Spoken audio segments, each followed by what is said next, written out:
Hey guys, my name is George and welcome to this new Java tutorial. This is the fifth tutorial of the Java series, and basically today we're going to learn how to use the if statement, which basically allows us to evaluate logical operations in Java. Okay, so we can determine if an operation is true or false, and basically if the operation gets true as a result, we will be able to execute a piece of code. If not, we can do nothing or execute an alternate piece of code. So I will show you an example. Let's say we want to use the if statement to evaluate some operations, some logical operation. For example, if, then open parenthesis, and inside the if you want to evaluate whether 5 is greater than 4. So you want to know if this is actually true or not. Okay, so right here this says that this is always true, for example, but if that is actually true, we want to print a message that says the condition is actually true.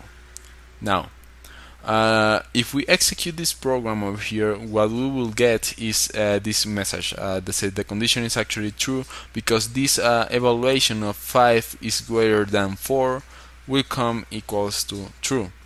However, we can also use variables to do these logical operations. If we get two variables, for example x and y, so I will create those variables over here, and I will ask the user to input some values to those variables. Give me number 1, or for the first number, for example, give me the first number, and I will say x is going to be that first number, so it is going to be equals to scanner.nextInt, and I will say that y is going to be equal to 10. Okay, so this variable y is actually a constant. It's going to always be 10 right now, but I want to evaluate if x is greater than y. Now this is not going to be always the same value x, because we're going to get that value from the keyboard. Okay, so if I run this program and I enter this condition over here, this if, and x is actually greater than y, I will say x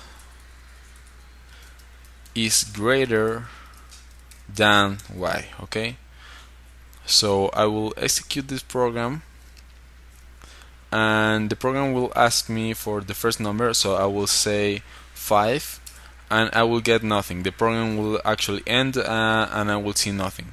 But if I execute this program again and I give it a value greater than 10, for example 11, when you get to this line of code, if x is greater than y, now 11 is actually greater than 10, than the value of y, I will see x is greater than y. Okay, so we are entering this if over here and evaluating this as true, so that is the reason why we can see the result in this message over here.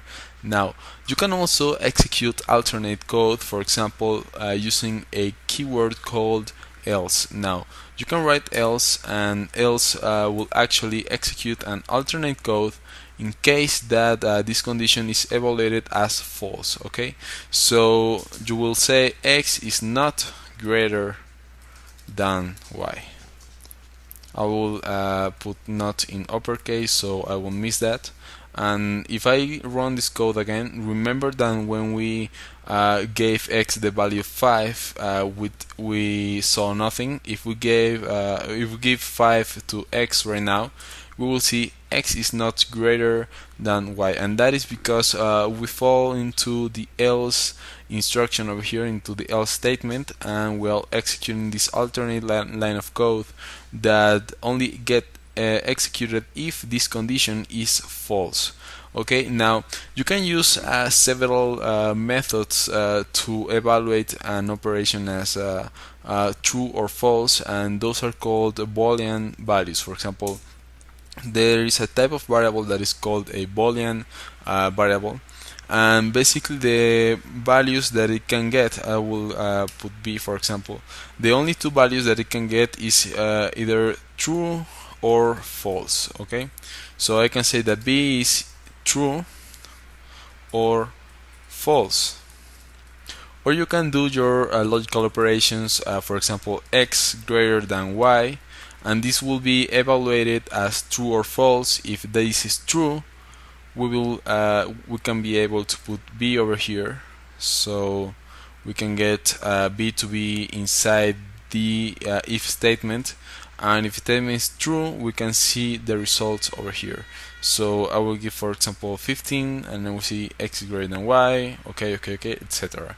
Now you can also use some other operations, for example, greater or equals than y. So this will be true, for example, if x is equals 5 and y is equals 5, this will be true. You can also use the less than operator over here, so less or equals than or less than, and you can also use equal, and this will only be true if both variables are actually the same value. Okay, if they have the same value, this will be evaluated as true. So let's do an example over here. Instead of greater, I will say equal, and it's not greater, I will say it's not equal than y. And if we run this program, now remember that y is equals to 10, I will give 10 to this program, and I will say it's equal than y. And if I give, for example, 11, the program will output x is not equal than y. Okay, so that is how you use the if statement. You use these logical operations. Some of them, they are greater than, less than, equals, greater or equals than, less or equals than, and even there is an operator called different than. Okay, so you can use this one, for example, and you can use negation. So negation, basically what it does is that it turns a true value into false, or a false value into a true. So it basically reverses the results of your logical operation. So here you can try using these operations over here, and well, if you can try practicing with that, guys, you will basically see how it works, and that will help you to understand how to use logical operations to test the if statement. Okay, so that's going to be all for now, guys. If you like this video, don't forget to click on the like button below. You can also subscribe to my channel, and why not, you can also leave a comment in comment section below. So see you guys later in the next tutorial. Bye bye.